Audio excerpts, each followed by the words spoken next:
Hi hello வணக்கம் நண்பர்களே, இது உங்கள் டெப்ஸ் தமிழ். அது ஆகப்பட்டதுங்க ஒரு சின்ன கேப்பாகவும் இல்லாமல் ஒரு பெரிய கேப்பாகவும் இல்லாமல் பொதுவான ஒரு கேப்புக்கு அப்புறம் பொறி பறக்கிற மாதிரியான ஒரு டிடெக்டிவ் மூவி தாங்க பார்க்க போகிறோம். படத்தோட பேரு detective D the road to hell. 2018 release ஆன ஒரு சைனீஸ் ஏன்ஷியன் டிடெக்டிவ் மூவி. அதாங்க இந்த மன்னர்கள் காலகட்டத்தில் நடக்கிற ஒரு கதை. ஒரு கிராமம், அங்க மர்மமான முறையில் நடக்கிற தொடர் கொலைகள். மர்மம்னா எந்த அளவுக்குன்னு கேளுங்களேன். அந்த கிராமத்துல கோஸ்ட் ஒன்று சுத்திட்டு இருக்கான். கிராமத்து மக்கள் அதோட வழியில போனா அடிச்சே கொன்றுது. கோஸ்டால கொல்லப்பட்டவங்க எல்லாரும் அதிகமாலாம் இல்ல, 2 செகண்ட் கொல்லப்பட்ட உடனே எலும்பு கூட ஆயிடுறாங்க. அப்படின்னா இந்த மாதிரி கொலைகளை சாதாரண மனுஷன் பண்ண முடியாது இல்லங்க. அப்ப உண்மையாவே பேய் தான் இந்த கொலையெல்லாம் பண்ணுதோ? யார் அந்த தீய சக்தி? அத ஒரு தூய சக்தியான டிடெக்டிவ் அலசி ஆராயறதாங்க படத்தோட ஸ்டோரி. இன்னொன்னு, இந்த டிடெக்டிவ் டி பிரான்ச்சைஸ்ல நிறைய படங்கள் இருக்கும் போலங்க. நான் கூட அதெல்லாம் ஃபேண்டசி படமா இருக்கும்னு நினைச்சு இத்தனை நாள் கண்டுக்காமலே விட்டேன். சரி, இப்போ ஒரு படம் பாப்பமேனு பார்த்தாதான் தெரியுது இது அந்த மாதிரி இல்ல வருமா, பொருள் வேற மாதிரின்னு. சோ இனிமேல் இந்த பிரான்ச்சைஸ்ல எந்த படம்லாம் இந்த அளவுக்கு நல்லா இருக்கோ அதை மட்டும் அடிக்கடி பார்ப்போம், சரிங்களா? இப்போ வாங்க தூய சக்தியான டிடெக்டிவ் கொடுக்க போற மாயமான ட்விஸ்ட் அண்ட் டர்ன்ஸை படத்துக்குள்ள போய் பார்த்துட்டு வந்துருவோம். அதுக்கு முன்னால நம்ம சீரிஸ் சேனலோட லிங்கை கீழே டிஸ்கிரிப்ஷன்ல கொடுத்துருக்கேன். சீரிஸ் மேல விருப்பம் உள்ளவங்க சேனலை ஃபாலோ பண்ணி வீடியோஸ் பார்த்து என்ஜாய் பண்ணுங்க. இப்போ இந்த படத்தை ஓபன் பண்ணா நட்டனோட ராத்திரியில அடர்ந்த காட்டுக்குள்ள ஒரு பாறைக்கு பின்னால பயந்த மேனிக்கே உட்கார்ந்து இருக்க 2 கோமாளிஸ். அதுல ஒருத்தவன் கேக்குறான், தல இந்த டைம்ல அவசியமா இங்க வந்து உட்காரணுமா தல? எனக்கு பயமா இருக்கு தல, வா தல போயிடலான்னு. அதுக்கு இன்னொருத்தவன் சொல்றான், ஏண்டா தம்புடோ, நம்ம என்ன பொழுது போகாம காத்து வாங்க வாடா இங்க வந்து உட்காந்துருக்கோம்? தங்கத்துக்காக வந்திருக்கோம்டா, உனக்கு தெரியும்ல. டெய்லியும் நைட் இந்த வழியில கோஸ்ட் சோல்ஜர்ஸ் தங்கத்தை எடுத்துட்டு போவானுங்க. போற போக்குல அவனுங்களுக்கே தெரியாம சுண்டக்கா சைஸ்ல இருக்க சில தங்கங்கள் தவறி கீழே வந்துரும். அதை அவனுங்களுக்கே தெரியாம எடுக்கதான் நம்ம ஒளிஞ்சிருக்கோம். பாத்துரா கண்ணா, அவனுங்க போனதுக்கு அப்புறம் தங்கத்தை தேடி தப்பி தவறி அவனுங்க கல்லாம் மாட்டிக்கிட்டோம். ஏற்கனவே ஊர்ல நடந்த கொலையை பத்தி எல்லாம் உனக்கு தெரியும்ல. அந்த லிஸ்ட்ல 10ஓட 11 நம்மளும் சேர்ந்துருவோம். அண்ணன் இந்த மாதிரி தங்கத்தை பொறுக்கி நான் வாங்கி வச்சிருக்கேன் பாத்தியா அப்படின்னு ஒரு கர்ஷிப் எடுத்து காட்டுறாங்க. அடி போலி, ஏங்க இது நம்ம ஊர்ல ஒரு அந்தப்புறம் இருக்கே, அங்க ஒரு பொண்ணு வச்சிருக்க கர்ஷிப் தானே, அதையே வாங்கிட்டீங்களா? பெரிய ஆள் தாங்க நீங்க இப்படின்னு இவனுங்க பேசிட்டு இருக்கும் போது காத்து கொஞ்சம் ஹெவியாச்சு. கையில இருக்க கர்ஷிப் பறந்து போயிடுது. அதை எடுக்க ஒருத்தன் ஓடுறான் பாருங்க. அப்ப இருட்டுக்குள்ள இருந்து பார்த்தா மனுஷங்க மாதிரியே தெரியல, வித்தியாசமான தோற்றத்தோட பல பேர் நடந்து வராங்க. அவங்க தான் இவ்வளவு நேரமா இவனுங்க சொல்லிட்டு இருந்த கோஸ்ட் சோல்ஜர்ஸ் போலங்க. வரவங்களை பார்த்ததும் இந்த 2 பேரும் பயந்து போய் பம்மரானுங்க. ஒரு வழியா அவங்க போயிட்டாங்கன்னு தெரிஞ்சதும் இவனுங்க சுண்டக்கா தங்கத்தை தேடிட்டு இருந்தா தங்கமும் கிடைச்சிருதுன்னு வைங்களேன். கூடவே கோஸ்ட் சோல்ஜர்ஸோட ராஜாவும் இவனுக்கு முன்னால வந்து நின்ட்டான். ஆள் ஒரு கத்துனதாங்க. தங்க ஆசையில போன 2 பேரும் தவிடுபடி ஆயிட்டானுங்க. உடம்புல சதையெல்லாம் கரைஞ்சி அடுத்த செகண்டே 2 பேரும் எலும்பு கூடா மாதிரி கீழே உழ. இங்க சீனை கட் பண்ணா அடுத்து ராஜ சபையில இருக்க ராணிய காட்டுறாங்க. அங்க 4-5 பேர் குண்டு கட்டையா ஒரு சிறை கைதியை தூக்கிட்டு வந்து போட, இந்த சிறை கைதி தாங்க படம் முழுக்க நம்மள மிரட்ட போற டிடெக்டிவ். நம்ம ஒரு பேரு ஹீரோன்னு வச்சுப்போம். ஏதோ ஒரு தப்பு பண்ணிட்டாருன்னு கொஞ்ச நாள் ஜெயில இருக்காரு. அங்கேயே நான் சந்தோஷமா தானே இருந்தேன், இப்ப எதுக்கு இங்க தூக்கிட்டு வந்தீங்கன்னு ஹீரோ கேட்டா, உன் பசிக்கு தீனி போடுற மாதிரி ஒரு கேஸ் வந்திருக்குப்பா. நம்ம சாம்ராஜ்யத்துல இந்த கிராமம் ஒன்று இருக்குல்ல, அங்க மர்மமான முறையில அடிக்கடி கொலைகள் நடக்குதான். உண்மையான நிலவரம் என்னவோ, ஆனா ஊர் மக்கள்லாம் கோஸ்ட் சோல்ஜர்ஸ் தான் அந்த கொலையை பண்றதா நம்புறாங்க அப்படின்னு மந்திரி இது வரைக்கும் கேஸ் ஃபைல பட்சுமேங்க. ஹீரோவுக்கு எந்த இன்ட்ரெஸ்ட்டுமே வரல. அதுக்கப்புறம் சாகடிக்கப்பட்டவங்களா எலும்பு கூட மாறிட்டாங்கன்னு தான் நல்லா டோர்ல ஒட்டின டோரா ஸ்டிக்கர் மாதிரி இருந்துகிட்டு, இதெல்லாங்க நீங்க முதல்ல சொல்லிருக்கணும். சரி, நான் இன்வெஸ்டிகேட் பண்ண தயார், பட் அதுக்கு பதில் ராணி எனக்கு என்ன கொடுப்பாங்களாமா அப்படின்னு ஹீரோ பாயிண்ட்டுக்கு வந்ததும், 10 நாள் உனக்கு டைம் பா, அதுக்குள்ள நீ இந்த கேஸை முடிச்சிட்ட, உன் ஜெயில் தண்டனையை கேன்சல் பண்ணி மறுபடியும் என் சபையிலேயே உனக்கு வேலை கொடுத்துறேன் அப்படின்னு ராணி ஆஃபர் கொடுக்க. 10 நாளா? அதெல்லாம் மத்தவங்களுக்கு, எனக்கு ஏங்க அவ்வளவு நாள்? ஒரே வாரம், இன்னி ஒரு வாரத்துல கேஸை முடிச்சுட்டு உங்கள்கிட்ட வரம் பாருங்க அப்படின்னு ஹீரோ அவர் கூட கதைக்கு முக்கியமான 2 பேரு. ஒன்னு ஹீரோ கூட வானர மாதிரியே சுத்திட்டு இருக்க ஒருத்தன், 2வது ஹீரோவோட லேடி அசிஸ்டன்ட். இந்த 3 பேர் இல்லாம அவங்க பாதுகாப்புக்காக சில சோல்ஜர்ஸ்ன்னு எல்லாரும் கிராமத்தை நோக்கி வந்துட்டு இருக்காங்களா. அப்ப இவங்களுக்கு ஆப்போசிட்ல சாவு ஊர்வலம் ஒண்ணு வருதுங்க. அடங்குய்யால, நம்ம வரும்போது தான் ஒருத்தவன் செத்து அந்த ஊர்வலத்தை நம்ம முன்னால எடுத்துட்டு வந்து சகுனம் சரியில்லாம இருக்கணுமாடா அப்படின்னு வானரம் புலம்புறானா. பக்கத்துல இருந்த ஹீரோவோ, எனக்கு என்னமோ இதை பார்த்தா சாவு ஊர்வலம் மாதிரியே தெரியலையே, ஊர்வலத்துல வர ஒருத்தவன் கண்ணுல கூட கண்ணீரை காணும், பணத்தை தூக்கிட்டு வரவன் கையை பார்த்தா ஆயுதத்தை மறைச்சு வச்சிருக்க மாதிரியே இருக்கு. ரைட்ரா, கூட்டி கழிச்சு பார்த்தா இவனுங்க சாவு ஊர்வலத்தை கொண்டு வரல, நம்ம கிட்ட கொள்ளையடிக்க வந்திருக்கானுங்கன்னு ஹீரோ சொல்லி முடிக்கிறதுக்குள்ள அந்த அடேங்கப்பா 50 பேர் குரூப் இவங்க மேல பாய நம்ம ஆளுங்க மட்டும் சும்மாவா? அவனுங்க அப்படின்னா இவங்க அலற விடுற 60 பேர் இல்ல மாசா சண்டை நடந்துட்டு இருக்குங்க.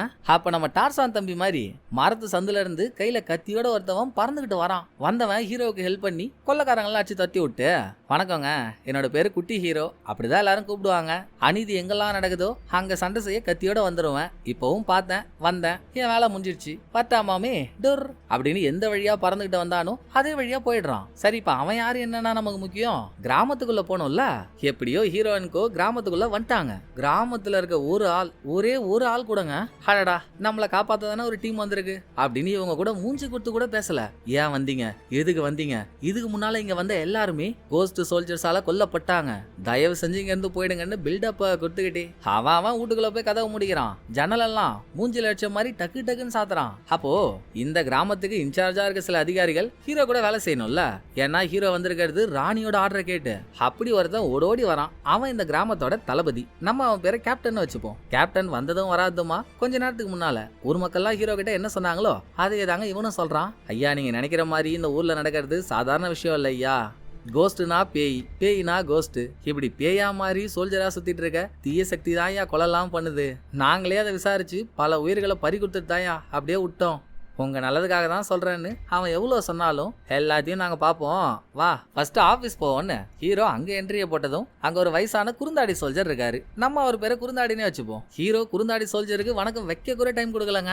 குதிரையை விட்டு இறங்கினதும் விறுவிறுன்னு ஆபீஸ்க்குள்ள போனவரு, எங்க அந்த கோஸ்ட் சோல்ஜர்ஸோட கேஸ் ஃபைல்லாம் எடுங்க நான் பாக்கணும்னு கேட்டு ஃபைல்ஸ் எல்லாம் பார்த்ததுக்கு அப்புறம், நாடா இது இந்த ஊரோட ஜட்ஜி கோஸ்ட் சோல்ஜர்ஸால கொல்லப்பட்டதாகவும் கொல்லப்பட்ட உடனே அவரோட சதையெல்லாம் மண்ணா மாறி எலும்பு கூட ஆயிட்டு தான் எழுதிருக்கீங்க. அது எப்படிடா இன்ஸ்டன்டா ஒரு மனுஷனோட உடம்புல இருக்க தோலெல்லாம் அப்படியே மண்ணா மாத்த முடியும், எனக்கு ஒன்னும் புரியலையே. கரெக்டா அங்க என்னெல்லாம் ஆச்சோ அதை அப்படியே சொல்லுங்க பாப்போம் அப்படின்னு ஹீரோ கேட்க, சாரே நான் சொல்றதெல்லாம் சத்தியம் சாரே அப்படின்னு குறுந்தாடி தான் ஒரு கதையை ஆரம்பிக்கிறாரு. கோஸ்ட் சோல்ஜர்ஸால நாளுக்கு நாள் கொலையா நடந்துட்டு இருக்கா, வாங்கடா அந்த லொகேஷன்ல போய் யார் தான் வரான்னு பாத்துட்டு வந்துருவோம் அப்படின்னு மேஜிஸ்ட்ரேட் எங்க எல்லாரையும் கூட்டிக்கிட்டு கோஸ்ட் சோல்ஜர்ஸ் எந்த வழியா வருவாங்களோ அங்க போனோம் சாரே. நைட் டைம் நாங்க காட்டுக்குள்ள நுழைஞ்சதுமே சவுண்டு காது கிழிற அளவு கேட்டுச்சு. அப்பயே நாங்க வேணா வெளியே போயிடலான்னு சொன்னோம். மேஜிஸ்ட்ரேட் கேட்கலையே. இருங்கடாத ஆவியா ஆசாமியான்னு பாத்துட்டு வந்துடுறேன்னு அவர் மட்டும் இருட்டுக்குள்ள தனியா போனாரு. நாங்களும் எங்கடா உள்ள போனவரை காணாமே அப்படின்னு ரொம்ப நேரமா தேடிட்டு இருந்தா திடீர்னு மேஜிஸ்ட்ரேட் இருட்டுக்குள்ள இருந்து வெளிச்சத்துக்கு வர அவரோட உடம்பெல்லாம் பொசுங்கி அதே இடத்துல தோல்லாம் ஸ்கின்னா மாறி ஆளு எலும்பு கூடாவே போயிட்டாரு. அத பார்த்த 10 நாள் எங்களுக்கு சோறு தண்ணியே இறங்கல. நம்புங்கன்னு இந்த கதையை சொல்லும் போதே நல்லா கரையான் பொத்துல இறையா போன கருவாடு மாதிரி இருக்காப்புல குறுந்தாடி. அவர் மூஞ்சில அப்படி ஒரு பயம். கண்ணால பார்த்தவங்களே ஒரு விஷயத்த சொல்லும் போது அதை எப்படிங்க ஹீரோவால நம்பாம இருக்க முடியும்? சோ நம்பவும் முடியல, நம்பாம இருக்கவும் முடியல. இதெல்லாம் கேட்டுக்கிட்டே இந்த கிராமத்தோட ரெக்கார்ட் ஃபைல் எடுத்து பார்த்தா அதுல ஒரு பேஜை காணோம். ஆக்சுவலா இங்க வேலை செஞ்ச கணக்கு புள்ள ஒருத்தவன் தான் இந்த ரெக்கார்ட் நோட்டுக்கு இன்சார்ஜ். என்னைக்கு மேஜிஸ்ட்ரேட் கோஸ்ட் சோல்ஜர்ஸால செத்தாரோங்க அன்னையில இருந்தே கணக்கு புள்ள எதாலேயோ பாதிக்கப்பட்டு பைத்தியம் முடிச்சவ மாதிரி ஆயிட்டான். அன்னைய நாள்ல இருந்து அவன் வீட்டை விட்டு வெளியே வரவே இல்லை. இது வேறையா? சரி நாளைக்கு அந்த கணக்கு புள்ளைகிட்ட என்ன கூட்டின்னு போங்க அப்படின்னு ஹீரோ கேட்டதோட இன்னைய நைட்டு முடிய அடுத்த நாள் ஹீரோ கேப்டன் வானரம் 3 பேரும் கணக்கு புள்ளியோட வீட்டுக்கு போயிட்டு இருக்கப்போ ரோட்டோரமா விளையாண்டுட்டு இருந்த சில பசங்கள்லாம் இப்ப எப்படி ஓம் சக்தி பராசக்தின்ற ஒரு டைலாக் ட்ரெண்ட்ல இருக்கு அந்த மாதிரி அந்த பசங்க கோஸ்ட் சோல்ஜர்ஸ் பத்தின ஒரு ரைம்ஸை பாடிட்டு இருக்காங்க. என்னடா கூத்து இது, இப்பவே பிஞ்சு மனசுல நஞ்ச வளர்த்தீங்கன்னா அதுங்க வளர்ந்து என்னடா ஆவறது, ரைம்ஸ் எப்பயில இருந்து ட்ரெண்ட் ஆச்சு, இதை ஏன் பசங்க பாடுறாங்கன்னு ஹீரோ கேப்டன் கேட்டதும், அது வந்து சார் கோஸ்ட் சோல்ஜர்ஸால எல்லாரும் சாவறாங்கல்ல, சில பேர் மட்டும் அவங்கள்ட்ட இருந்து தப்பிச்சிருக்காங்க. அப்படி தப்பிச்ச ஒருத்தவர் தான் சார் வெளியே வந்து இந்த ரைம்ஸ் சொல்லி கொடுத்தாரு. ஆனா பாருங்க என்னதான் கோஸ்ட் சோல்ஜர்ஸ்ல இருந்து மிராக்கலா தப்பிச்சாலும் அடுத்த கொஞ்ச நாள்ல அவங்க காணா போயிடுறாங்க. கேட்டா கோஸ்ட் சோல்ஜர்ஸ் அவங்கள தூக்கிட்டு போறதா ஊருக்குள்ள ஒரு பொருளையும் இருக்கு. கன்ஃபார்மா தெரியலன்னு கேப்டன் சொல்லிக்கிட்டே கணக்கு புள்ளியோட வீட்டுக்கு வந்துட்டாங்க. அந்த ஆளு நாங்க வாசல் ஆரம்பிச்சு முச்சந்தி வரைக்கும் எந்த பேயும் வீட்டுக்குள்ள வந்துடக்கூடாதுன்னு வீடு முழுக்க சுத்தி சுத்தி ஒரே மந்திர பேப்பரா ஒட்டி வச்சிருக்கான். அதெல்லாம் கடந்து உள்ள போனா நேத்து நைட்டு கேப்டனும் குறுநாடியும் சொன்ன மாதிரி கணக்கு புள்ள பைத்தியக்காரனா தான் இருக்கான். ரொம்ப நேரமா பேசவே இல்ல. அடுத்து அவனாவே எழுந்துச்சு, கோஸ்ட் சோல்ஜர்ஸ் வர போறாங்க, நம்ம எல்லாரும் சாக போறோம் அப்படின்னு கேப்டன் கிட்ட கத்துனவன் அடுத்து ஹீரோ கிட்ட வந்து சட்டை காலரை பிடிக்கிற மாதிரி பண்றான். கேப்டன் தானே ஹீரோவுக்கு பாதுகாப்பு. இது நடக்கும்போது எப்படி அந்த ஆள் சும்மா இருப்பான்? டேய் பிறப்பால் பித்துக்குலி அவரை என்னடா பண்ற நவுறான்னு கேப்டன் கணக்கு புள்ளைய கொஞ்சம் ஃபோர்ஸா தள்ளி விட அவன் அங்க இருந்த டேபிள்ல இருந்த சாமிக்கு முன்னால இருந்த ஊதுவத்தி டப்பான்னு எல்லாத்தையும் தள்ளி விட்டு கீழே விழறான். விழுந்தவன் கொஞ்ச நேரத்துல ஏஞ்சும் நிக்கிறாங்க. அந்த பக்கமா திரும்பி அடுத்து அவன் ஹீரோ பக்கம் திரும்பினா இது வரைக்கும் அவன் கண்ணு எப்படி இருந்துச்சோ அந்த மாதிரி இப்போ இல்ல. திடீர்னு ஒரு ஆள் உடம்புக்குள்ள பேய் பூண்டா கண்ணோட கலர் எல்லாம் மாறும்ல அந்த மாதிரி மாறி இருக்கு. ஆமா, பேயின்னு எல்லாரும் அலறதுக்குள்ள அவனாவே கீழே வந்து அங்கேயே செத்து போயிட்டாங்க. நம்ம பார்த்தது கனவா நனவான்னு நிதானத்துக்கு வரதுக்குள்ள அடுத்த பிரச்சனை அதாங்க. ஓப்பனிங்லயே 2 பேர் கோஸ்ட் சோல்ஜர்ஸால எலும்பு கூட ஆனதை பார்த்தோம்ல. அந்த தகவல் குறுந்தாடி மூலியமா ஹீரோவுக்கு தெரிய வந்ததும் ஸ்பாட்டுக்கு போன ஹீரோ எலும்பு கூட மாறி இருக்காங்கல்ல, அந்த எலும்பு கூட சுத்தி ஒரே மண்ணா இருக்கு. மண்ணை கையில எடுத்து தடவி மோந்து பார்த்து நக்கிட்டு இருக்கா. சேம் டைம் இங்க ஒரு கோவில்ல இது வரைக்கும் கோஸ்ட் சோல்ஜர்ஸால கொல்லப்பட்ட எல்லாரையுமே அங்கதான் வச்சிருக்காங்க. அதே இடத்துக்கு இப்ப செத்து போன கணக்கு புள்ளையும் தூக்கிட்டு வந்த லேடி அசிஸ்டன்ட் சாவு எப்படி நடந்திருக்கும்னு பாடியை வச்சு இன்வெஸ்டிகேட் பண்ணிட்டு இருக்கா. உடம்பே நீல கலர்ல மாறிடுச்சுங்க. அது இல்லாம செஸ்ட்ல சின்னதா ஊசி போட்ட மாதிரி ஒரு மார்க் இருக்கு. எப்படியோ உடம்பு ப்ளூவா மாறி இருக்குன்னா உடம்புல விஷயறி தானே செத்து இருக்கணும். அதை கணக்கு பண்ணி அசிஸ்டன்ட் ஒரு சின்ன ஊசிய கணக்கு புள்ளியோட தொண்டையில சொருகி நம்ம நினைக்கிறது மெய்யா பொய்யான்னு பார்த்தா பொய். அவர் உடம்புல பாய்சன் போன மாதிரி எந்தவித தடையமும் இல்ல. அப்புறம் எப்படிறான்னு இவ யோசிச்சுட்டு இருக்காளா. இன்னொரு பக்கம் ஹீரோ 2 எலும்பு கொடையும் தோண்டி தொலைவும் போது இவனுங்க எதுக்காக ஆசைப்பட்டு இங்க வந்து உயிரை பறி கொடுத்தானுங்களோ அந்த சுண்டக்காய் தங்கம் பக்கத்திலே கிடைக்குது. கூடவே இவனுங்க கையில இருந்து ஒரு கர்ஷிப் பறந்து போச்சா, அதுவுமே ஹீரோ கிடைக்க குறுந்தாடிக்கு தெரிஞ்சிருக்கு. ஐயா, இந்த ஊர்ல அந்தப்புறம் ஒண்ணு இருக்குயா, அங்க இருக்க பெண்கள் யூஸ் பண்ற கர்ஷிப் தான் அது. பயங்கர பிரபலமான அந்தப்புறம் ஐயா. வெளிநாட்டுல இருந்து நிறைய பெண்கள் அங்க வந்து வேலை செய்யறாங்க. என்ன, எந்த பெண்களுமே கஸ்டமர் கூட பிசிக்கலாலாம் டச்ல இருக்க மாட்டாங்க. ஜஸ்ட் சரக்கு ஊத்தி கொடுத்து கம்பெனி கொடுக்குற வரைக்கும் மட்டும்தான். அதெல்லாம் பெரிய தலைங்க போற இடம் யா. இந்த கஞ்ச பிஸ்னாரிங்க எப்படி போனானுங்கன்னு தெரியல. அத குறுந்தாடி சொன்னதும் ஹீரோலாம் ஒரு எலும்பு கூடி எந்த பொசிஷன்ல இருக்கோ அந்த பொசிஷன்ல எலும்பு கூடு பக்கத்திலேயே பத்துட்டாரு. நேற்று நைட் இதான் நடந்திருக்கும் அதான் நடந்திருக்கும் அப்படின்னு ஹீரோ ஒரு கணக்கை போட்டுக்கிட்டு கணக்கு புள்ளியோட பாடி இருக்க இடத்துக்கு வரப்போ ஏற்கனவே அங்க பாடியை பிரிச்சு மேய்ஞ்சிட்டு இருக்கால அசிஸ்டன்ட். அவ பக்கத்துல இருந்த வானரங்கிட்ட சொல்றா, நீ என்னடானா சாவு 2 மணி நேரத்துக்கு முன்னால் தான் நடந்துச்சுன்ற, ஆனா பாடிக்கு உள்ள இருந்து வர கப்பு தாங்கலையேடா. சோ உயிர் போறதுக்கு முன்னாலேயே பாடிக்குள்ள இருக்க ஆர்கன்ஸ் எல்லாம் 4-5 நாளா பாதிக்கப்பட்டிருக்கணும் அப்படின்னு இவ சொல்லி நல்லா மால் வாசல்ல வச்ச மதையான ஸ்டாச்சு மாதிரியே இருக்கான்ல வானரம். அவன் பயந்து நடுங்கிட்டு இருக்கும் போதே ஹீரோ அங்க வந்துட்டாரு. லேடி அசிஸ்டன்ட் என்னெல்லாம் கண்டுபிடிச்சாலும் அதை ஹீரோ கிட்ட சொல்றா. எப்படியோ கோஸ்ட் சோல்ஜர்ஸ் யாரை கொன்னாலும் அவங்க சதையெல்லாம் மண்ணா மாறி ஆளே எலும்பு கூட போயிடுறாங்கல்ல. அப்படி இருக்கப்போ கணக்கு புள்ள கோஸ்ட் சோல்ஜர்ஸால கொல்லப்பட்டிருந்தா ஏன் இவன் பாடி மட்டும் மண்ணா மாறல? அதை திங்க் பண்ணிக்கிட்டு நான் தான் ஏற்கனவே சொன்னல கோஸ்ட் சோல்ஜர்ஸால கொல்லப்பட்ட எல்லாரோட பாடிஸும் இங்கதான் இருக்குன்னு. அதுல ஒரு சவப்பெட்டியை ஹீரோ ஓபன் பண்ண சொல்றாருங்க. எலும்பு கோடு மண்ணுக்குள்ள சுண்டக்காய் தங்கம் ஒன்னும் கிடைக்குது. சுண்டக்காய் தங்கம்ன்றது மணி மாதிரி ஒரு செயின்ல கோக்கறதுக்கான அமைப்பு இருக்கு. இத பண்ண முடியுமான்னு ஹீரோ லேடி அசிஸ்டன்ட் கேட்டா, இந்த காலகட்டத்துல இருக்க எந்த தங்கத்திலையும் இந்த மணியை கோக்க முடியாதுங்க, த்ரெட் எல்லாம் சின்னதா இருக்கு, இது இந்த காலத்தை சேர்ந்ததா எனக்கு தெரியல அப்படின்னு அசிஸ்டன்ட் சொல்ல, அடுத்து 2 பேர் செத்த இடத்துல ஒரு அந்த புறத்தை சேர்ந்த கர்ஷிப் கட்சிதல்ல. கர்ஷிப் யாருக்கு சொந்தமானதுன்னு விசாரிக்க ஹீரோ வானரத்தை கூட்டிக்கிட்டு அந்த புறத்துக்கு போறாரு. அங்க ஒருத்தவன் நல்லா மாயாஜால உலக மாமா மாதிரி இருந்துகிட்டு, வாங்க வாங்க வாங்க, நம்ம கிட்ட அழகில ஆரம்பிச்சு கிழவி வரைக்கும் எல்லா பொண்ணுங்களும் இருக்கு, உங்களுக்கு எந்த பொண்ணு வேணும், எப்படிப்பட்ட பொண்ணு வேணும் அப்படின்னு ஆஃபரா கொடுக்குறான். நீ அந்த ஆணியெல்லாம் புடுங்க வேணாம், இந்த கர்ஷிப் எந்த பொண்ணுக்கு சொந்தமானதுன்னு சொன்னா மட்டும் போதும் அப்படின்னு ஹீரோ கர்ஷிப்பை காட்டினதும் இந்த அந்த புறத்திலேயே அழகான பொண்ணுனா அவதான். நம்ம அந்த பொண்ணோட பேரை உங்களுக்காக எல்லாம் உங்களுக்காக மட்டும்தான் ஒயிட்டின்னு வச்சுப்போம். ஒயிட்டி ஏற்கனவே ஒரு கஸ்டமர் கூட பிஸியா இருக்கா, அதெல்லாம் ஹீரோ கண்டுக்கவே இல்லையே. அடிச்சு புடிச்சு உள்ள போய் கஸ்டமர் எல்லாம் காது மேலே அடிச்சு தொத்தி விட்டு அங்க ஒரு ட்விஸ்ட கண்டுபிடிக்கிறாருங்க. ஏமா, நீ ஒரு அழகான பொண்ணு, இந்த அந்த புறத்துக்கே முக்கியமான பொண்ணு, ஒரு ரூம் எவ்வளவு கிளீனா இருக்கணும், கிளீனா தான் இருக்கு, ஆனா பாரு இந்த டேபிள்ல மட்டும் யாரோ காலை வச்ச மாதிரி மண்ணா இருக்கு. அப்புறம் இந்த ரூமோட ஜன்னல் கதவு எல்லாத்தையும் உங்க ஆளுங்க மூடி தானே வச்சிருப்பாங்க, ஏன் 2-3 ஜன்னல் மட்டும் திறந்துருக்கு, மிஸ்டேக்காத மூடாம விட வாய்ப்பே இல்ல. அப்புறம் எல்லா இடமும் ஒழுங்கா அழகா அடுக்கி வைக்கப்பட்டிருந்தாலும் ஒரு இடத்துல மட்டும் புக்கெல்லாம் கலைஞ்சிருக்கு. ரூம்ல வாசனை கூட உன் வாசனை இல்லாம வேற யாரோ ஒருத்தவங்களோட வாசனை அடிக்குது. அப்ப நமக்கு தெரியாம எவனோ உள்ள இருக்காண்டா. அத கணக்கு பண்ணி ஹீரோ ஒரு இடத்துல ஒரு பொருளை தூக்கி அடிச்சா நம்ம குட்டி ஹீரோன்னு ஒருத்தவனை பாத்துருந்தோம்ல, அவன் மறைஞ்ச இந்த இடத்துல இருந்து வெளியே வராங்க. அவனுக்கும் ஹீரோவுக்கும் சண்டை. அதுக்குள்ள ஹீரோவை காப்பாத்த குறுக்க கேப்டன் வந்துட்டான். கீழே கேப்டனுக்கும் குட்டி ஹீரோவுக்கும் சண்டை நடந்துட்டு இருக்கும் போது மேல ஹீரோ கேஷுவலா அவருக்கு என்னெல்லாம் தேவையோ அதை ஒயிட்டு கிட்ட என்கொயரி பண்ணிட்டு இருக்காரு. சுண்டக்காய் தங்கத்தை அவகிட்ட காட்டி, உனக்கு இதை பத்தி ஏதாச்சும் தெரியுமாமான்னு கேட்டா, தெரியுமே தங்கம், கொஞ்ச நாளைக்கு முன்னால ஒரு ஸ்ட்ரேஞ்சர் இதை எடுத்துட்டு வந்து என்கிட்ட கொடுத்தாரு, அதுக்கு பரிசா நான் என்னோட கர்ஷிஃபை அவர்கிட்ட கொடுத்தேன் அப்படின்னு பச்சை புள்ள கணக்கா பேசுறா. எப்படி வளர்த்துருக்காங்க குழந்தைய அப்படின்னு ஹீரோ மைல்டா சிரிச்சிட்டு இருக்கும்போது கீழே சண்டை போயிட்டு இருக்குல்ல, மாறி மாறி கும்மாங்குத்து குதிக்கிறானுங்க. ஒரு ஸ்டேஜ்ல குட்டி ஹீரோ கத்தியால கேப்டனோட சட்டையவே கிழிச்சதும் அந்த ஆள் வெறி ஆயிட்டான். ஓடி வந்து கட்டை விரலால நெஞ்சில ஒரு இறக்குறான். குட்டி ஹீரோவுக்கு கதி கலங்கிடுச்சு. பதிலுக்கு அவன் சும்மா இருப்பானா, எந்த விரல அவன் நெஞ்ச குத்துச்சோ அந்த விரலை பிடிச்சி முறுக்கு மாதிரி நொறுக்கிடுறான். அப்புறம் கேப்டனோட ஆளுங்களாம் வந்து குட்டி ஹீரோவுக்கு மயக்க ஊசியை போட்டு அவனை மயக்கமாக்கிட்டாங்க. இங்க சீனை கட் பண்ணா மயக்கம் தெளிஞ்ச குட்டி ஹீரோ கிட்ட, ஏண்டா இன்ட்ரோலாம் வெறித்தனமா கொடுத்த, நான் உன்னை என்னென்னமோ நினைச்சா நீ என்னடா அல்பத்தனமா அந்த புறத்துல போய் பதிங்க இருக்க, ஏன் அங்க போன, என்ன மேட்டர்னு ஹீரோ விசாரிச்சதும், சாச்சா நீங்க நினைக்கிற மாதிரி கெட்ட எண்ணத்துலலாம் அங்க போலங்க, எனக்கு தம்பி ஒருத்தன் இருப்பான், அவனு என்ன மாதிரிதான் அநியாயத்தை கண்டா பொங்கலை போட்டுருவான், வால் வீச்சுக்கு பேரு போனவன், அவனை தேடிதாங்க நாங்க போனேன். தோ இதுதான் என் தம்பியோட போட்டோன்னு படம் ஓடிட்டு இருக்கிறது மன்னர்கள் காலகட்டம் இல்லையா, அப்பெல்லாம் ஏது டிஜிட்டல் போட்டோ, சோ கையால வரையப்பட்ட ஒரு ஹேண்ட் ஸ்கெட்ச் எடுத்து குட்டி ஹீரோ பெரிய ஹீரோ கிட்ட கொடுக்குறான். அதுல தம்பிக்காரனோட முகத்துல கண்ணுக்கு கீழே கத்தியால கிழிக்கப்பட்ட மார்க் ஒண்ணு இருக்கு. எப்பவோ சண்டை போடும் போது வந்திருக்கும் போல. சரிப்பா, இனிமேல் உன் தம்பியோட கேஸ் என்னோட கேஸ், நான் பாத்துக்கிறேன், நீ நல்லா ரெஸ்ட் எடுன்னு ஹீரோ சொல்ற கேப்ல எதையோ சாதிச்ச தேஜஸோட அங்க வந்து லேடி அசிஸ்டன்ட், புஷ்டம் பாஸ், கணக்கு புள்ளியோட பாடியில இருந்து ஒரு மஜா மேட்ரை புஷ்டன், என் கூட வாங்கலாம் அப்படின்னு ஹீரோ கூட்டிட்டு போறா. கணக்கு புள்ளியோட மூச்சு குழல்ல இருந்துங்க ஒருவித பவுடர் அசிஸ்டன்ட் கிடைச்சிருக்கு. சொல்ல போனாது விஷம்.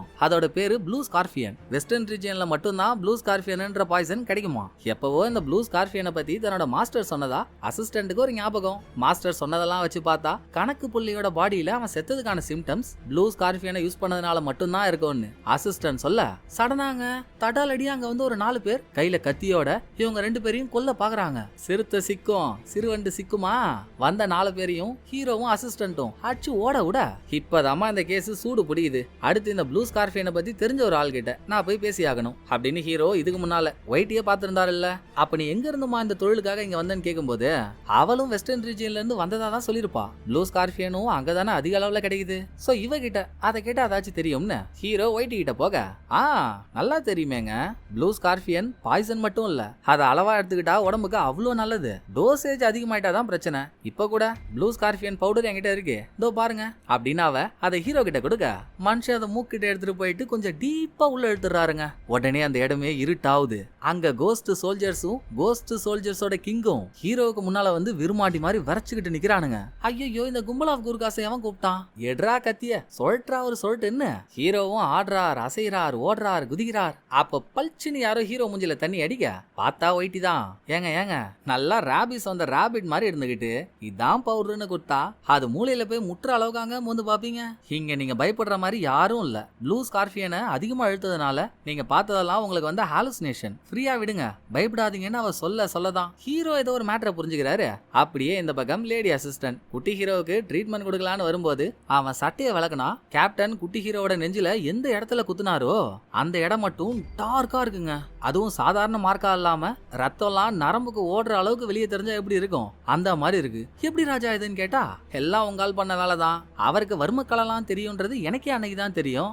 இங்க ஒரு குத்து குத்திட்டார், இந்நேரம் இது உடம்பு முழுக்க பரவி நான் செத்து போயிருக்கணும். ஏதோ எனக்கு கொஞ்சம் திறமை இருக்கிறதுனால இது இந்த இடத்த விட்டு உடம்புல வேற எங்கேயும் பரவாத மாதிரி நான் ஒரு வறுமை கலையை போட்டு அதை ஆஃப் பண்ணிட்டேன். அதான் ஒரு குத்துன இடம் மட்டும் இந்த மாதிரி இருக்கு. இதெல்லாம் வெஸ்டர்ன் ரீஜியன்ல உருவாக்கின கலை, அது கேப்டனுக்கு தெரிஞ்சிருக்குன்னா பெரிய விஷயம் தாங்க அப்படின்னு இங்க குட்டி ஹீரோ சொல்லிட்டு இருக்க. அங்க பெரிய ஹீரோ கணக்கு புள்ளியோட சாவு நடந்த அவன் வீட்டுக்கே ஒரு என்ட்ரியை போடுறாரு. ப்ளூ ஸ்கார்பியன் பவுடரை லைட்டா இழுத்ததுனாலேயே ஹீரோவுக்கு இவ்வளவு ஹாலுசினேஷன்னா, ஒருவேளை கணக்கு புள்ள தினசரி அந்த ப்ளூ ஸ்கார்பியன் பவுடரை சுவாசிக்கிற மாதிரியே பண்ணியிருந்தா அதனால கூட அவன் மென்டல் ஆயிருக்கலாம்ல.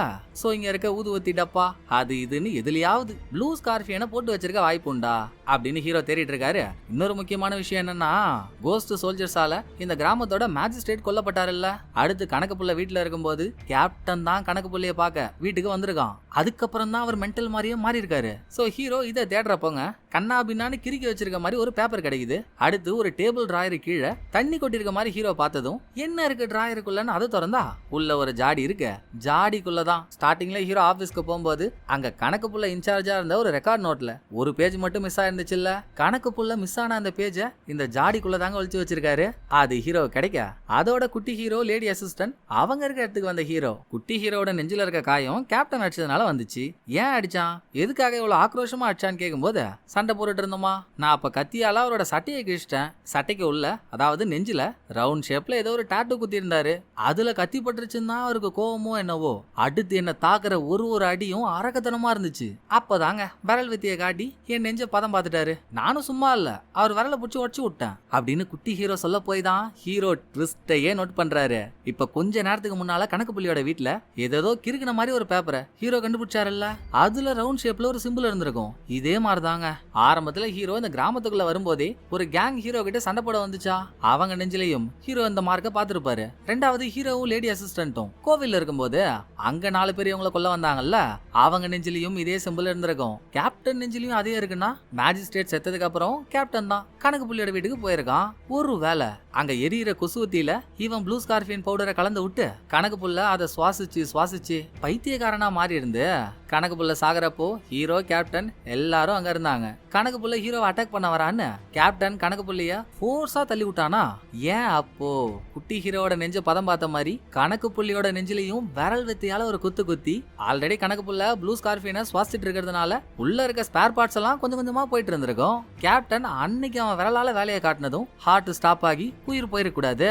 சோ கேப்டன் தாண்டா நடக்கிற எல்லாத்துக்கும் காரணம்னு அவசரமா கணக்கு புள்ளியோட பாடி இருக்க இடத்துக்கு லேடி அசிஸ்டன்ட கூட்டிட்டு வந்து, அம்மாடியே நீ இதுக்கு முன்னால கணக்கு புள்ளியோட நெஞ்சில ஊசியால குத்துன மாதிரி சிகப்பு கலர்ல இருக்க இந்த மார்க்க பாத்துருக்கல்ல, இது அன்னைக்கு கேப்டன் கணக்கு புள்ளியோட நெஞ்சில குத்துனதுனால வந்த மார்க்குமா அப்படின்னு ஹீரோ சொன்னாலும், இல்லையேங்க அதே கேப்டன் தானே குட்டி ஹீரோட நெஞ்சிலையும் விரலால குத்துனா, அது பார்க்க வேற மாதிரி இருக்கு. இது சிங்கிளா ஒரே ஒரு புள்ளி மட்டும் தானே இருக்கு. இதுக்கும் அதுக்கும் மேட்சே ஆகலன்னு சொன்னதும் ஹீரோக்கு ஒரே ஏமாற்றமா போச்சு. ஆனா இங்க ஹீரோ சொல்லிட்டு இருக்க கருத்து கணிப்பையே புரட்டி போடுற மாதிரி இன்னொரு பக்கம் நமக்கு ஒரு ட்விஸ்ட் வைக்கிறாங்க பாருங்க. நல்லா கும்பி பாக வந்த குக்கர் மாதிரியே ஒருத்த இருப்பான்ல கேப்டன், அவன் தானே மர்ம கொலைகளோட பின்னணியா இருப்பான்னு ஹீரோ நினைச்சாரு. அந்த கேப்டனையே இப்ப கோஸ்ட் புடிச்சுக்கிச்சுங்க. கணக்கு புள்ளியோட கண்ணு எப்படி வித்தியாசமா மாறிச்சோ அதே மாதிரி இவன் கண்ணு வித்தியாசமா மாறி பொம்மை மாதிரி வீட்டை விட்டு வெளியே வந்தவன் இதை அந்த வழியா நடந்து வந்த இன்னொருத்தவனும் பாக்குறான். அவனா குதிரை மேல ஏறி உக்காந்ததும் குதிரை தானா அங்க இருந்து கிளம்புது. அன்எக்ஸ்பெக்டடான்னு நம்ம நினைச்சிட்டு இருக்கப்போ இங்க ஹீரோவுக்கும் ஏமாற்றமா இருக்குல்ல. அப்போ அங்க வந்த குட்டி ஹீரோ, பாஸ் அந்த பொண்ணு என்ன வேணா சொல்லிட்டு போட்டோம், உங்க கணிப்பு கரெக்ட் தான், இது வர்மக்கலையால தாக்குன காயம் தான், இப்ப நான் எப்படி அதை வெளியே கொண்டு வரேன்னு பாருங்க அப்படின்னு கழுத்துல இருந்து 3 அங்குலம் கீழே அளவெடுத்து நெஞ்சுக்கிட்ட டபார்னு ஒரு அடி அடிக்கிறான். அது வரைக்கும் சின்ன டாட்டா இருந்த அந்த காயம் இப்ப உடம்பு முழுக்க பரவன மாதிரி வெளிப்படையா தெரியுதுங்க. இது இல்லாம இன்னொரு கூத்து, டக்குன்னு செத்த போன ஏஞ்சி உட்காந்து ஆணு கத்துறான். வாயில இருந்து ஒரே கருப்பு புகையா போகுது. மொத்த பேருக்கும் உசுரே இல்லையா. அது ஒண்ணும் இல்ல, இவ்வளவு நேரமா காயம்பட்ட அந்த ஒரே இடத்துல எல்லா எனர்ஜியும் வெளியே வர முடியாம தேங்கி இருந்திருக்கு. குட்டி ஹீரோ அதை உசுப்பி விட்டதும் எனர்ஜி எல்லாம் வெளியே வரதுக்கான ஒரு எஃபெக்ட்டுங்க அது. இதோட கணக்கு புள்ளியோட வீட்டுல ஒரு ஜாடியில இருந்து ரெக்கார்ட் நோட்ல காணா போன ஒரு பேஜ ஹீரோ கண்டுபிடிச்சு எடுத்தாரு இல்ல, அதை இப்ப அசிஸ்டன்ட கொடுத்து படின்றாரு. அது முன்னொரு காலத்துல வாழ்ந்த ஒரு ராஜாவோட சமாதி, அதாவது கல்லறைய பத்தின கதைங்க. இதுக்கும் அந்த கேஸுக்கும் என்னடா சம்பந்தம்னு பார்த்தா, முன்னொரு காலத்துல வாழ்ந்த ராஜா ஏகபோகமான தங்கத்தை வச்சிருந்திருக்காரு. அவர் இறந்ததுக்கு அப்புறம் அவரோட சோல்ஜர்ஸ் அவரை புதைச்ச இடத்துலயே அந்த தங்கத்தையும் கொண்டு வந்து புதைச்சிட்டாங்க. என்ன ஒண்ணு, எந்த சோல்ஜர்ஸ் தங்கத்தை புதைக்க போனாங்களோ அதோட அந்த சோல்ஜர்ஸ காணோமா. அதுக்கப்புறம் காணா போன அதே சோல்ஜர்ஸ் அப்பப்போ தங்கத்தை ஒரு இடத்துல இருந்து இன்னொரு இடத்துக்கு பேயா மாதிரி கொண்டு போயிட்டு இருக்கிறதா மக்கள் அங்க எங்கன்னு பார்த்ததா சொல்லியிருக்காங்க. சுண்டக்கா சைஸ்ல ஒரு தங்கம் கட்சிதா, அது இந்த காலகட்டத்தை சேர்ந்தது இல்லன்னு கூட அசிஸ்டன்ட் சொன்னா இல்லீங்களா. அது முன்னொரு காலத்துல வாழ்ந்த அந்த ராஜா ரெடி பண்ண தங்கங்க. சோ அப்ப அந்த ராஜாவோட கல்லறையை பத்தி யாருக்கோ தெரிய வந்து அங்க இருந்து தங்கத்தை தூக்குறாங்கன்னு தானே புரிய வருது. என்ன தங்கத்தை எடுத்துட்டு வர்றது பேயா இல்ல வேற எதுவும் பாயான்னு தான் தெரியல. ஆக ஹீரோ நினைச்சது சரின்னு ஆயிடுச்சா, எடுங்கடா குதிரைய புடிங்கடா கேப்டனை அப்படின்னு கேப்டனை பிடிக்க வந்து கேப்டன் பேயா மாதிரி குதிரையில போனத ஒருத்தவன் பார்த்தானே. அவன் பார்த்த விஷயத்த ஹீரோ கிட்ட சொன்னதும் ஹீரோ குறுந்தாடி குட்டி ஹீரோ எல்லாருமா சேர்ந்து கேப்டனோட குதிரை போனா அந்த காட்டுக்குள்ள போனா யார ஹீரோ கொலகாரனா இருப்பான்னு நினைச்சாரோ அவனே இவங்க கண்ணு முன்னால கோஸ்ட் சோல்ஜர்ஸால தாக்கப்படுறவங்க சதையெல்லாம் மண்ணா மாதிரி எலும்பு கூட போயிடுவாங்கல்ல, சேம் பேட்டர்ன்ல செத்து போயிட்டாங்க. ஹீரோவால ஏத்துக்கவே முடியல. இப்பதானே அது நடந்துச்சு, அப்ப இதை பண்ணவங்க இங்க தானே இருப்பாங்க, அந்த வழியா தானே போயிருக்கணும் அப்படின்னு அந்த வழியில போனா ஒரு கட்டத்துக்கு அப்புறம் அங்க வழியே இல்ல, பெரிய மலை தான் இருக்கு. சோ குட்டி ஹீரோ ஒத்துக்கிட்டான். நல்லா யோசிச்சு பாருங்க, சாதாரண மனுஷனால இந்த சின்ன டைம் கேப்ல இந்த மலையை தாண்டி போயிருக்க முடியுமா? முடியாது. ஆனாலும் கேப்டனை கொண்டவங்க மறைஞ்சு போயிருக்காங்கன்னா எல்லாரும் சொல்ற மாதிரி இது அமானுஷ்யமா தாங்க இருக்கணும். கோஸ்ட் தாங்க சோல்ஜர்ஸா வந்து அந்த வேலையை பாக்குது. நீங்க நம்பலனாலும் இதான் நிஜம் அப்படின்னு குட்டி ஹீரோ அளந்து விட அதை ஹீரோவால ஏத்துக்க முடியல.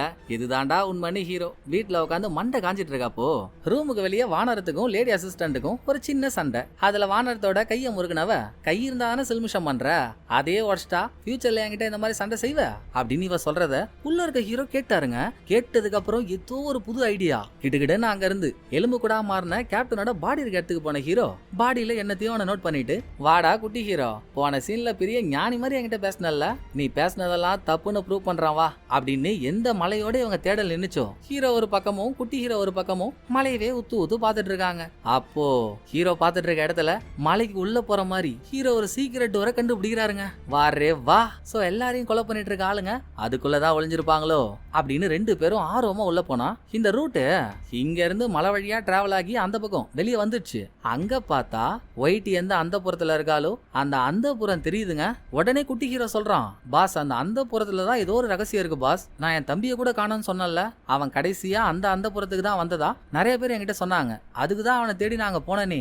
அந்த புறம் தான் எல்லாரையும் நோக்கடிக்கிற நொந்த புறம்னு நினைக்கிறேன் அப்படின்னு குட்டி ஹீரோ சொல்ல, அடுத்து ஹீரோ மட்டும் தனியா அவர் இந்த கிராமத்துக்குள்ள வந்ததுக்கு அப்புறம் என்னெல்லாம் ஆச்சோ, எதெல்லாம் தெரிய வந்துச்சோ அதெல்லாம் ஒரு நோட்ஸா ரெடி பண்ணி ஒரே போல்ல ஒட்டினவரு. எது எதோட கனெக்ட் ஆகுதோ அதுக்கெல்லாம் புள்ளி வச்சு கோலத்தையே போட்டா ட்விஸ்ட்டுங்க. எல்லா புள்ளியும் போய் கனெக்ட் ஆகிற இடம் குட்டி ஹீரோ கிட்ட. எங்க இருந்து வந்தான்னு தெரியல, திடீர்னு வந்தான். ஹீரோ போன அந்த புறத்துக்கு அவனும் போனான். கேட்டா என் தம்பியை தேடி வந்ததா சொல்றான். பிளஸ் கேப்டன் அவரோட நெஞ்சில அடிச்சதாகவும் அது ஒரு வறுமை கலனும் நான் அந்த கலையை கட்டுப்பட்டினதாகவும் சொல்றான். பெரிய பெரிய கேஸ பார்த்த ஹீரோவுக்கும் சரி, பல பாடிஸ் அனலைஸ் பண்ண லேடி அசிஸ்டன்ட்டுக்கும் சரி, கணக்கு புள்ளியோட நெஞ்சில இருந்த அந்த காயத்தை இந்த மாதிரி கூட வெளியே கொண்டு வர முடியும் தெரியல. ஆனா இவன் போயிட்டு டக்குன்னு வெளியே கொண்டு வந்துட்டான். என்னமோ இவனே அந்த காயத்தை ஏற்படுத்தின மாதிரி. லாஸ்டா கூட இவங்க மலையோட அந்த பக்கத்துல இருந்து இந்த பக்கத்துக்கு வந்ததும் அந்த புறத்துலதான் என்னமோ ஒண்ணு இருக்குன்னு வேணும்னே கோத்து விட்டான்ல. அப்ப இவன் தான் சதிகாரனா இருப்பானோ அப்படின்னு ஹீரோ நினைக்கிற அதே டைம் நல்லா போன ஜென்ம போன்லெஸ் பூரா மாதிரியே ஒருத்தர் இருப்பான்ல குட்டி ஹீரோன்னு, அவன் மலையில இருக்க சீக்கிரட் வழிக்குள்ள உள்ள போறாங்க. அவனுக்கு முன்னால ஒரே அபூர்வ பிறவிங்களா சுத்திட்டு இருக்கு. அவன் மூஞ்சில வில்லத்தனமான ஒரு லுக்கு. இந்த பக்கம் ஹீரோவுக்கு குட்டி ஹீரோ மேல சந்தேகம் வந்துடுச்சா. அவன் வேற அடிக்கடி அந்த புறத்தை பத்தியே தான் சொல்லிட்டு இருக்கான். ஒயிட்டியோட ரூம்ல வேற ஒளிஞ்சிருந்தான். சோ ஒயிட்டி தான் அவனோட அடுத்த டார்கெட்டா இருப்பாளோ அப்படின்னு அவசரமா அங்க போன ஹீரோ பதறதுல இருக்காருல்ல, நிலைமை எடுத்து சொல்ல முடியல. அவன் நெஞ்சில ரவுண்ட் சிம்பிள் இருக்கான்னு பாப்போம் அப்படின்னு இவர் பாட்டுக்கு அந்த பொண்ணோட ட்ரெஸ் கொஞ்சம் விளக்குனதும் அவ கடுப்பாகி டேபிள்ல இருந்த ப்ளூ ஸ்கார்பியன் பவுடர் டப்பாவோட ஹீரோ மூஞ்சில கொட்டா. ஏமா நான் ஒன்னும் உங்ககிட்ட தப்பா நடந்துக்கிறதுக்காகலாம் வரலமா, உனக்கு ஆபத்து வரும்போது உன்னை அலர்ட் பண்ணதான் வந்தேன் அப்படின்னு கதையை ஆரம்பிக்கிறதுக்குள்ள போன வாட்டி சின்னதா உறிஞ்சாரு பவுடரை. அதுக்கே ஹீரோவுக்கு அவ்வளவு ஹாலுசினேஷன். இப்போ பவுடர் மொத்தமும் ஹீரோ மூஞ்சிலனா ஹாலுசினேஷன் எந்த அளவு கொடூரமா இருக்கும். இடம் இருட்டாயிடுச்சு. கோஸ்ட் சோல்ஜர்ஸ் எல்லாம் அங்க வந்துட்டாங்க. அவங்க மாறி ஹீரோ அடிக்கிற மாதிரியும் கடைசியா ஒருத்தவங்க கிட்ட குத்து வாங்கி கீழே விழுந்த மாதிரியும் நினைச்சு ஹீரோ மயக்கமாக. அப்ப ஹீரோவுக்கு பக்கத்துல இருந்த ஒயிட்டி ஒரு மாதிரி துடிக்கிறா. அதை பார்த்துக்கிட்டே மயக்கமான ஹீரோ அடுத்து கண்ண முழிச்சா இவர் இருக்கிறது கோவில்ல. பக்கத்திலேயே வானரம், அசிஸ்டன்ட், குறுந்தாடி அவங்களும் இருக்காங்க. மயக்கம் தெளிஞ்சு எழுந்த ஹீரோ, என்னமா ஆச்சு, நான் எப்படி இங்க வந்தேன்னு கேட்கும்போது ஹாலுசினேஷன்ல ஹீரோ நெஞ்சில அடி வாங்குற மாதிரி அவருக்கு தோணுச்சுல்ல. இப்ப நிதானத்துக்கு வந்தா இன்னமும் நெஞ்சு வலிக்குதுங்க. சோ நெஞ்ச புடிச்சுக்கிட்டு என்ன ஆச்சுன்னு கேட்க, அது எங்களுக்கே தெரியாதுங்க, நீங்க போன அந்த புறத்துக்கு நான் கொஞ்ச நேரம் கழிச்சு வந்தேன், நீங்க மயக்கமா இருந்தீங்க, உங்களை இங்க தூக்கிட்டு வந்தேன்னு அசிஸ்டன்ட் சொல்றா. சரி வாங்க என் கூட இன்னொருத்தி இருந்தாலே ஒயிட்டின்னு. அவளுக்கு என்ன ஆச்சுன்னு கேட்டா அவ அங்க எலும்பு கூட கடிச்சிருக்காளாம். அப்ப அங்க நிஜமாவே என்னமோ ஒண்ணு நடந்திருக்குல்ல. அது என்னன்னு சொல்றதுக்கு முன்னால இங்கதான் கோஸ்ட் சோல்ஜர்ஸால கொல்லப்பட்ட நிறைய பேரோட எலும்பு கூடுகள் சமாதியில அடைக்கப்பட்டிருக்கு. அந்த சமாதியை ஓபன் பண்ணி இறந்தவங்களோட சதெல்லாம் மண்ணா மாறுதல்ல, அந்த மண்ணை கையில எடுத்து நமக்கு ஒரு மாசான ட்விஸ்ட கொடுக்குறாருங்க ஹீரோ. மண்ணை கையில வச்சு அதை இறுக்கமா புழிஞ்சா மண்ணுக்குள்ள இருந்து ஒரே ரத்தமா வந்துட்டு இருக்கு. எப்படி என்னன்னு ஹீரோவுக்கு பக்கத்துல இருக்க அவங்களுக்கும் சரி, பார்த்துட்டு இருக்க நமக்கும் சரி விளங்கவே இல்லையா. அதை விளங்குற மாதிரி சொல்லணும்னா இப்ப ஹீரோவோட கையில இருக்கிறது வெறும் மண்ணு மட்டும் இல்லங்க, அது ஒரு வித பாக்டீரியாவாம். பாக்குறதுக்கு மண்ணு மாதிரி தான் இருக்கும். இதை ஒருத்தவங்க மேல தூவி விட்டா அதிகபட்சம் 2 செகண்ட் தான் அந்த பாக்டீரியா உடம்புல இருக்க சதம் மொத்தத்தையும் உறிஞ்சு சாப்பிட்டுரும். அதை பாக்டீரியான்னு தெரிஞ்சா அழிச்சிருவாங்கல்ல. சோ கடவுள் அது கொடுத்த கிஃப்ட். தன்னை உயிருள்ள பொருள் மாதிரி காட்டிக்காம இப்படி மண்ணு மாதிரி காட்டிக்குமா. சோ மத்தவங்க எல்லாரும் நினைக்கிற மாதிரி கொலைகளை பண்ணிட்டு இருக்கிறது கோஸ்ட் எல்லாம் இல்ல. கோஸ்ட் போர்வையில வேற யாரோ இந்த கொலைய பாக்டீரியா வச்சு பண்ணிட்டு இருக்காங்க. இதுக்கெல்லாம் விடை தெரியணும்னா மறுபடியும் அந்த மலையில இருக்க சீக்ரெட் வழிக்கு போனாதான் உண்டுன்னு இந்த வாட்டி ஹீரோ நிறைய ஆளுங்களை கூட்டிக்கிட்டு இதுக்கு முன்னால போனாருல்ல மலையில இருக்க ஒரு சீக்ரெட் வழிக்குள்ள, இப்ப அதுக்குள்ள தாங்க போலான்னு பாக்குறாரு. அப்பதான் ஹீரோவுக்கு ஒரு யோசனை. போன வாட்டி நம்ம குட்டி ஹீரோன்னு 2 பேரும் வந்தோமா, நம்ம இந்த பக்கம் தேடிட்டு இருந்தா அவன் அந்த பக்கம் நின்று எதையோ குறுகுறுன்னு பார்த்தானே, அப்ப அங்க வேற வழி இருக்குமோ அப்படின்னு குட்டி ஹீரோ எந்த இடத்துல நின்னானும் அங்க போய் ஹீரோ பண்ணோம்னா அங்கேயும் ஒரு வழி போகுது. மொத்த பேரும் உள்ள போனதாங்க. நம்ம ஸ்டார்டிங்ல இருந்து பாத்துட்டு இருக்கோம்ல அடிக்கடி கோஸ்ட் சோல்ஜர்ஸ, அதே மாதிரி இருக்க 100க்கும் மேற்பட்ட ஆளுங்க அங்க அசையாம செத்த போன மாதிரி லைனா நின்னுட்டு இருக்காங்க. என்னடா இவங்களுக்கு உயிர் இருக்கா இல்லையா அப்படின்னு நம்ம ஆளுங்களுக்குள்ளேயே ஒரு பேச்சு ஆச்சு. அடுத்து ஒரு மெயினான இடத்துக்கு போக அங்கதான் ஒரு மெர்சலான ட்விஸ்ட். படம் முழுக்க நம்ம பார்த்த எல்லா கொலைகளோட பின்னணிக்கும் காரணமானவன் அங்க நின்னுட்டு இருக்கான். யாரு தெரியுங்களா? யாரு செத்துட்டு தோத்துட்டதா நம்ம நினைச்சிட்டு இருக்கோமோ அந்த கேப்டன் தாங்க அங்க நிக்கிறான். மத்தவங்களுக்கு எல்லாம் ஷாக் ஆனாலும் ஹீரோவுக்கு மட்டும் அவனை பார்த்ததுல எந்த ஷாக்கும் இல்ல. ஏன்னா அவன் சாகல, உயிரோட தான் இருக்கான்னு ஹீரோவுக்கு தெரியும். எப்படின்னா இந்த அசிஸ்டன்ட்டுக்கும் வானரத்துக்கும் சண்டை வந்து, இன்னைக்கு நான் அவன் விரல உடச்சிட்டா எப்படிரா நீ ஃபியூச்சர்ல என்கிட்ட வந்து சண்டை போடுவ அப்படின்னு அவ கேட்டால. உடனே ஹீரோ கேப்டனோட பாடியை கூட போய் பார்த்தாரு இல்லையா. அவர் பார்த்தது கேப்டனோட விரல தான். கேப்டனுக்கும் குட்டி ஹீரோவுக்கும் சண்டை வந்து குட்டி ஹீரோ தான் கேப்டனோட விரல உடைச்சானேங்க.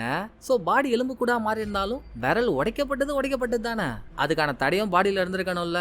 ஆனா அந்த மாதிரி எதுவும் இல்லாம விரல் நல்லாவே இருந்திருக்கும். சோ இந்த இருங்காட்டு கோட்டை கருங்காலி மாதிரி ஒருத்தவன் இருக்கான்ல கேப்டன், அவன் நம்ம கிட்ட வேலை காட்டான். நம்ம கண்ணு முன்னால உண்மையா செத்தது அவன் இல்ல, வேற யாரையே கொன்னுட்டு அவன் மாதிரி கணக்கு காட்டான்னு ஹீரோ புஷ்டாரு. இந்த உண்மையை இப்ப சொல்லும் போது இதே சீக்ரெட் வழியில வில்லத்தனமான லுக்கோட வந்தான்ல குட்டி ஹீரோன்னு ஒருத்தவன், அவனே இவங்கள்ட்ட தாங்க மாறிட்டு இருக்கான். யாருக்கிட்டையும் சொல்லாம அவன் தேடி வந்து அவனோட தம்பி இங்க இருக்கானான்னு பார்க்க வந்து மாட்டிக்கிட்டான். சரி, எப்படி நீ என்ன கண்டுபிடிக்க மாட்டேன்னு நம்பிக்கையோட இருந்தேன். ஆனா நீ பெரிய டேஞ்சர் டைபாலிக் போல இருக்குது, கண்டுபிடிச்சு இவ்வளவு தூரம் வந்துட்ட. ஒன்னும் இல்ல, என் செல்லங்கள் அசைவே இல்லாம நிக்கிறானுங்கல்ல கோஸ்ட் சோல்ஜர்ஸ், அவனுங்களை நான் எழுப்பி விட்டாலே உங்க கதையை க்ளோஸ் பண்றானுங்க. வேலையை ஆரம்பிக்கலாமான்னு கேப்டன் கேத்து காட்ட, இருங்க ஜி இப்பதானே வந்தேன், நான் என்னெல்லாம் கண்டுபிடிச்சேன்னு ஆடியன்ஸ்ட சொல்லிடுறேன், அப்புறம் நீங்க என்ன பண்ணுமோ பண்ணுங்க அப்படின்னு வில்லன் கிட்டயே பர்மிஷன் கேட்டு வாங்கி ஹீரோ உண்மையை நமக்கு சொல்றாருங்க. Long ego. பல வருஷத்துக்கு முன்னால ஒரு ராஜ்யம் இருந்திருக்கு. ராஜாவா ஒருத்தவரும் அவருக்கு பசங்களா 2 பேரும் ஒரு பொண்ணு ஒரு பையன் இருந்திருக்காங்க.